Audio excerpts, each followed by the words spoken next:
gentlemen, boys and girls, welcome to our 30-minute post-JUCO special. I'm Big Will Levinson. And I'm Titus Cleveland. And what a tournament it has been this year. We will recap all of it for you right here. All of the moments, all the plays, all of the people behind one of the greatest tournaments on earth. Make sure to stick around for the end of the show as we'll count down to the top 5 plays of the tourney. But first, let's kick things off by meeting all 10 participants in the 2024 Alpine Bank Junior College World Series. Number 10, Shelton State Community College, led by Coach Bobby Sproul, has punched its ticket to the JUCO World Series after clinching the NJCAA Division I South District Championship. With standout players like Kyle Morrison and strong pitching from Bodie Vale and Brian Ackridge, the Bucks are prepared for their 7th appearance on the national stage in Grand Junction, Colorado.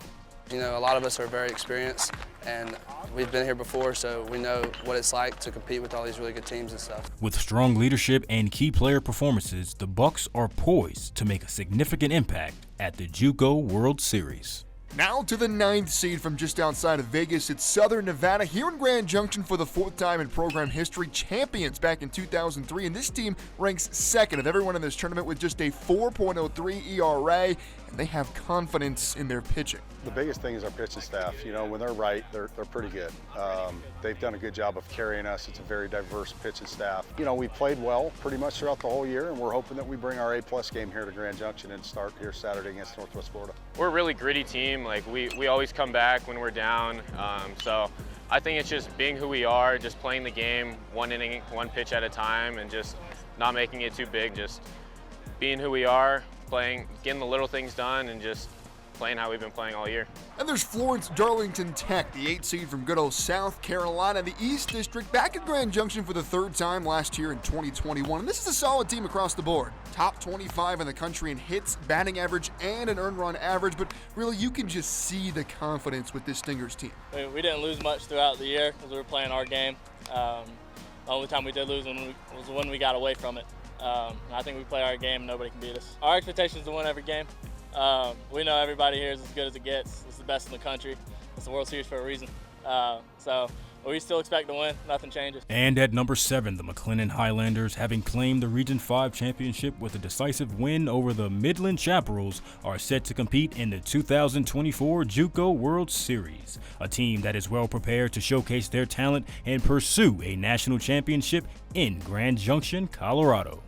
Once in a lifetime thing, you know, being out here and just being biggest sport, and then, you know, obviously winning the whole thing is huge, getting that ring. So we've done the best when we're with us, you know, not like outside of everything, and just being classy and playing our game. So the Blinn College Buccaneers, ranked 8th nationally, secured their spot in the NJCAA Division I Baseball World Series after a thrilling comeback in the Region 14 Super Regional. The Bucs are making consecutive World Series appearances for the first time since the mid-'60s. Driven by their determination and strong performances, the team looks to build on last year's 4th-place finish and make a deep run in Grand Junction, Colorado. The key factors for our team is just playing hard, winning every pitch. We didn't come this far to come this far. There's going to be a lot of good teams out here, and we're just going to have to win every pitch. Into the top 5. Now the 5 seed, the Rough Riders of Crowner College, have rode into town, and they're in the World Series for the 5th time in program history here, back-to-back years in 2021 and 2022. And these guys know how to get on base. Top 10 in the nation in hits, batting average, and on-base percentage. But they've been here before. They know the competition, and Coach Lalaman believes this year's field is better than ever. You know, each team's went through their district, which, you know, all of them are very respectable this year, and, you know, might be one of the deepest, you know, field of teams I've seen in my time coming out here. Yeah, and there's no doubt what these guys are after. I mean, I want a ring. At number 4, the Georgia Highland Chargers, fresh off of winning their 3rd GCAA title in 4 years, have clinched their first ever berth into the JUCO World Series. With a strong performance in both regional and district championships, the Chargers aim to make a deep run in their first ever World Series appearance. From day one, he's just had us prepared for this moment, you know, one step at a time, one game at a time. But while we're prepping and practice and everything else, just getting us ready for this moment. So I don't think we're too shell-shocked to be here. You know, we feel like we're supposed to be here, and, you know, ready. The 3 seed Iowa Western. They haven't been to Grand Junction since 2019, but as a program, the Reavers have far and away the most World Series experience in this tournament. This is their 20th time in the Junior College World Series, including 3 titles. But Coach Kugel, would you say that's an advantage for your team? You can make an argument on both sides. I think you can make an argument tradition and things like that, but you could also make an argument that they're not like old cell phone minutes. You know, they don't roll over. Like, I don't know so much that the 2010, 12, and 14 national championship Iowa Western teams make a direct impact on the baseball game here this week. But, you know, I do think from a standpoint of our players, they certainly have an expectation on, you know, what they're supposed to be able to do this week. And I think the familiarity of knowing that it has happened before this program, so it is not an impossible task. At number 2, the Northwest Florida State College Raiders secured their first South Atlantic District Championship since 2015. Under the guidance of Coach Doug Martin, the Raiders are poised to make a strong showing in the NJCAA World Series, leveraging their top-tier rankings and historical success to aim for another national title. We lost last year. You know, it just means the world for us to be back here. So, hey, we're coming for it all. Coming to grind.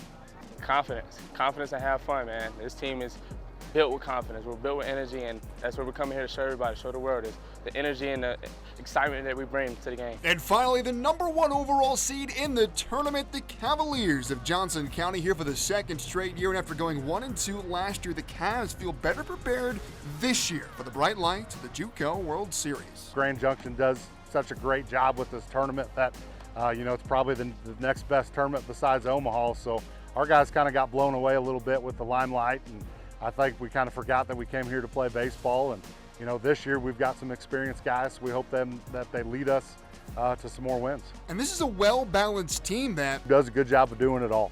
But even with that number 1 seed, the Cavaliers are not feeling the pressure. This team's too goofy to feel any pressure.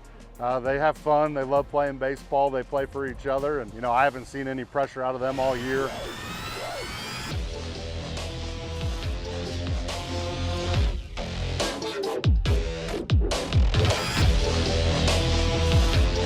Welcome back. All 10 of those teams battled it out all week long, but of course, in the end, only one can win it, and that was the Blinn Buccaneers. And Titus, I don't think either one of us thought they'd be champs after Wednesday night. No, yeah, you're right, Big Will. I mean, that walk-off loss to Georgia Highlands, it felt like it could have been the gut punch for Blinn to lose a back and forth wild game like that. It really could have been, you know, the difference maker for the Bucs. Absolutely, but not even just that. Their next game Thursday against Florence Darlington, it might have been even crazier. Against a team that Blinn run-ruled 17-7 just 2 nights before, Blinn looked like they would do it again. Up 18-9 entering the 8th inning, but the Stingers just refused to go away as they took the lead into the 9th inning somehow, up 19-8, 10 straight runs for Flodar. But boy, these Blinn Buccaneers, the moment wasn't too bright. They weathered that Stinger storm, regained the lead, and kept it, getting the 21-19 win. That win got them into the semifinal, and Coach Hart, I don't even think he knows how his team did it.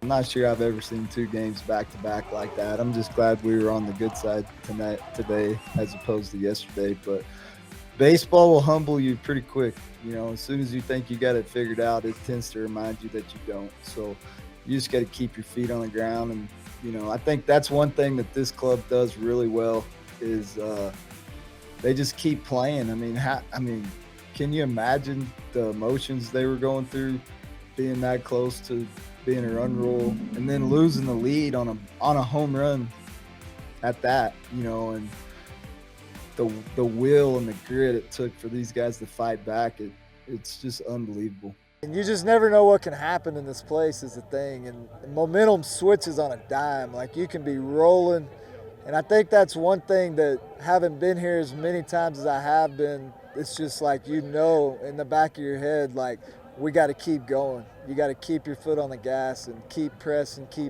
and that was kind of the message in the dugout the entire time, was like, don't look at the scoreboard. Just keep playing. And keep playing is exactly what the Blinn Buccaneers did, because after those 2 wild games, this team seemed to really grow from those experiences. They were ready, battle-tested, and they were locked in the semifinal game against Georgia Highlands, a rematch of the walk-off, but this one was different. 15-10 was the final as Blinn ended a terrific Georgia Highland season and punched their ticket to the championship game Saturday against Northwest Florida. One game for all of the marbles. And for the Blinn Bucks, this appeared to be their toughest test yet against the tournament's top-hitting team. And believe it or not, this was not the first time these two faced. Going into it, I thought we were facing the toughest team we were going to face. I mean, Northwest Florida was rolling. We played them the first game of the season, if you can believe that. Scrimmaged them in the ballpark in Arlington. So it was a scrimmage, it wasn't an actual game, but Doug and I talked about it at home plate and said, hey, let's play again in Grand Junction. They beat us. What's crazy, they beat us 3-1. And as you might have guessed, it went differently the second time around. And a big reason for that was the right arm of pitcher Lucas Davenport. He was the man for all 9 innings, holding a team that averaged nearly 15 runs in their last 4 games to just 5. Lucas was able to control the momentum. I mean, that was probably the difference in the game. Again, he threw the first pitch of this game, and here in the 9th, Bucks up 12-5. Davenport threw the last.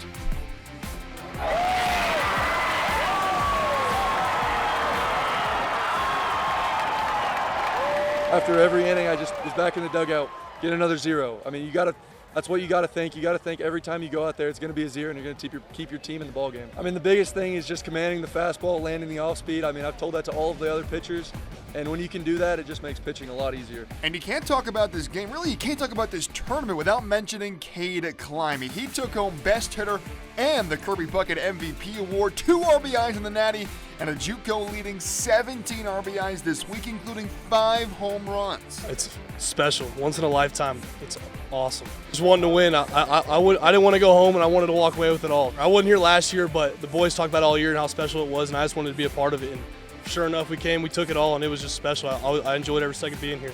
It's something they'll never forget. Even coming here is something you never forget. And to win it, it takes more than just talent. It takes more than just playing baseball. You got to have the right makeup. What a performance. What a tournament by Blinn as they take home their first ever NJCAA Division I National Championship. They were one of just 3 teams in this year's to return from last year, and they went the furthest out of all those teams, making it to the semifinal. And it really felt like that experience was the difference maker from those last couple of games. Absolutely, but we got to take a break. But don't worry, because we're coming back next to take a look at you, the fans that make JUCO so great. Stick around.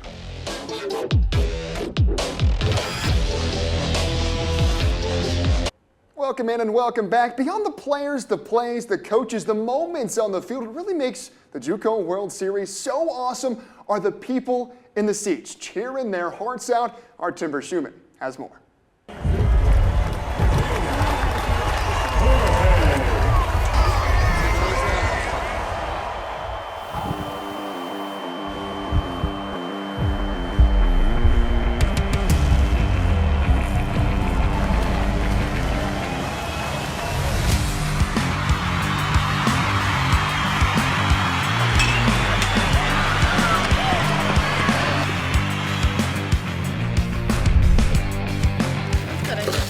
Grand Junction has hosted JUCO since 1959, about 60 years, an event where the best college teams face off in a fight for the title.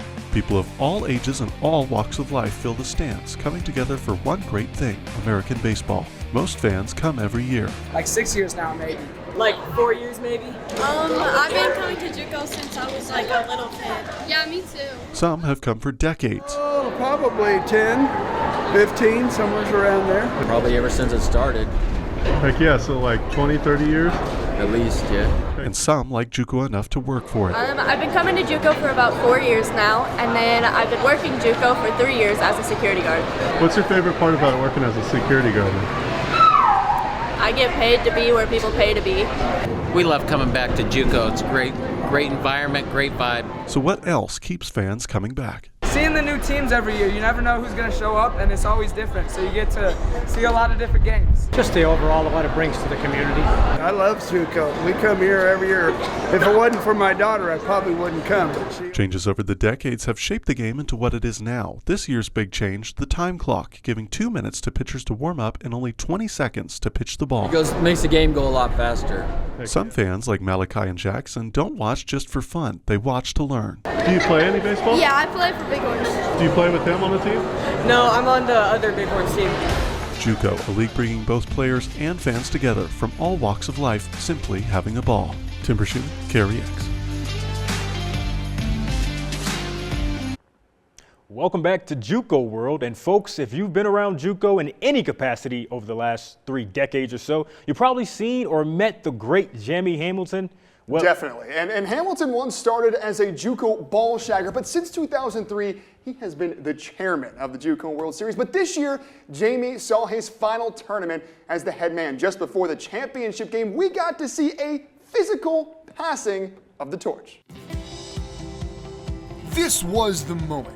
The moment that Jamie Hamilton passed the baton to Darren Coltrinari as the new chairman of the Alpine Bank Junior College World Series. No, I had no idea Jamie was going to throw me the keys, but he's joked about it in the past. I'm just glad I caught him. How do you pass the baton, as you already just talked about? And I had my keys, and right before the tournament, or right before the end of the game, one of the guys says, well, we need to make sure we get those keys back because they belong to the city. So I thought, well, I'll let Coltrinari worry about it. So that's what I said. Hey, here's the keys to the stadium and to the chairmanship, and it worked out well. It's bittersweet. This would be the 40th year of being around the ballpark and raking the field and muddying up the baseballs, and then just having really good times with family and friends. So that's good memories, but it's the right time, and especially when you got a superstar like Darren Coltrinari, and he appreciates the legacy of the committee members that have been there. So I feel good that it's a good transition and a good way in which to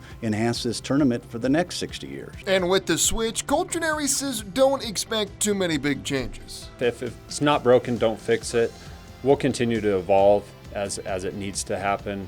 But we're facility improvements, we're always top of mind awareness, and just making it a great fan experience, bottom line. And it's really all about the history and tradition of this great tournament. Both Hamilton and Coltrinari both began as ball shaggers at JUCO, and Coltrinari will get plenty of guidance from those who have been here since the start. The group that I have around they've all got 40 to 50 years on the committee. They're going to be great mentors. So those questions that Darren has, we're going to be able to give at least our perspective. Doesn't mean it's going to be the right perspective, but it's going to talk about history.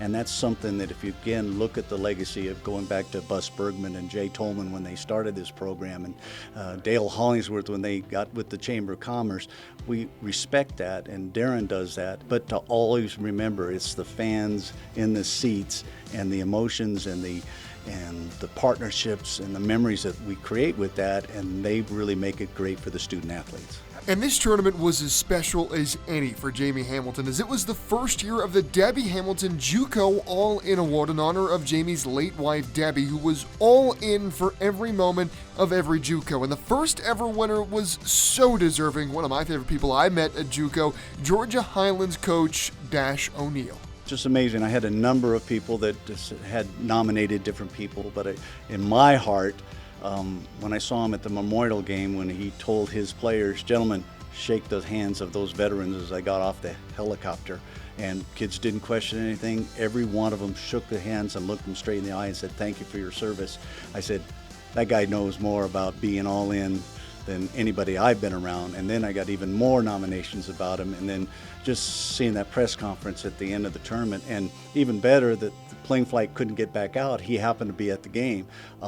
He had tears in his eyes because they only have 4 scholarships there, and this is going to be another scholarship that's really going to impact the student athletes. And my wife Deb would have really appreciated that, and I think she was guiding it from above. Wow. A special award for a special person. And Jenny mentions his press conference just after the Chargers were eliminated in the semifinal Friday night. I asked Coach O'Neill just to talk about this tournament as a whole, and his answer was, well, just listen. Yeah, it's a trip of a lifetime. These guys, a lot of them never even seen the Rocky Mountains. Until I got here, I'd never seen them. You know, I mean, it looks like a Coors can when you drive through the tunnel, you know, and you come out the other side.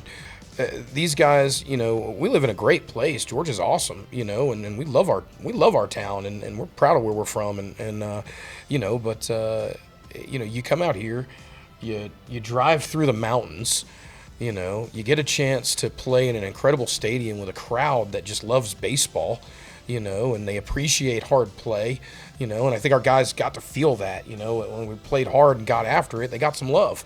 You know, and man, that makes you feel great. You feel like somebody's looking at what you're doing. And, you know, then we get to see the Grand Mesa and the National Monument. And we don't have that stuff back home. You know, we can go check out Lake Allatoona, you know, and Red Top Mountain and some of those kinds of things. We got some great stuff, you know, but we don't have it like this, you know, and they got to do that. And we got to work with the Challenger kids here, and the way that, you know, Karma and Kelly, you know, orchestrate that whole thing is amazing. And, you know, those kids, I mean, little Olive made us a scrapbook and brought it to us tonight. She's been at every single game.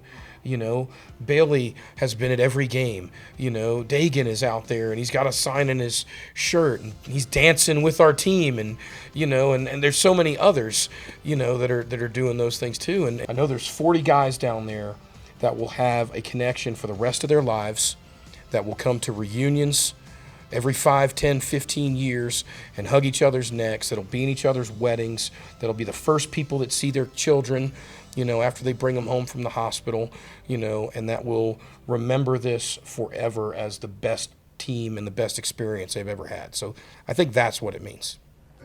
Boy, you have got to love that man. Coach Dash O'Neal, truly a one-of-a-kind, special human being. And that team, it's taken on the personality of their coach. And if there's one word to describe them, it is genuine. I hope we get a chance to see the Chargers of Georgia Highlands back here next year. And we hope to see you guys back right after the short break, because when we come back, we will be revealing our top 5 plays of the 2024 JUCO World Series. Welcome back to the show, and now it's time for what you've all been waiting for, the top 5 plays from JUCO 2024. Starting with number 5, Crowder and Blinn, and check this out from Crowder pitcher Colby Morrow. The stop, the throw to home, and the throw to first. 1-2-3 double play for the Rough Riders. Nicely done. Number 4, Shelton State and McLennan. Even though McLennan didn't win a game, they gave us a beauty from his knees. Sam Flores, an absolute laser to first for the out. Boy, guy's got a cannon. Number 3, and it's the champs. Blinn's Ethan Gonzalez sends this ball to the moon. I think the folks in Clinton might have thought that ball was going towards them. This walk-off was a run rule as they dominated Florida. And here we go, folks. Number 2, sticking with the Bucks, Marshall Lipsy in left field. He's tracking, he's tracking, he's tracking, and leaping and catching. What a play deep and left by Mr. Lipsy. What a play. Oh, man, and now the top play of JUCO. And, folks, this was a no debate. Ryan Martin called game, a walk-off for the Chargers, and the unquestioned moment of the tournament, and one of the most unforgettable moments in JUCO World Series history. But that is all the time we have. We hope you enjoyed this as much as we did. Until next year, I'm Titus Cleveland. And I'm Big Will Levinson.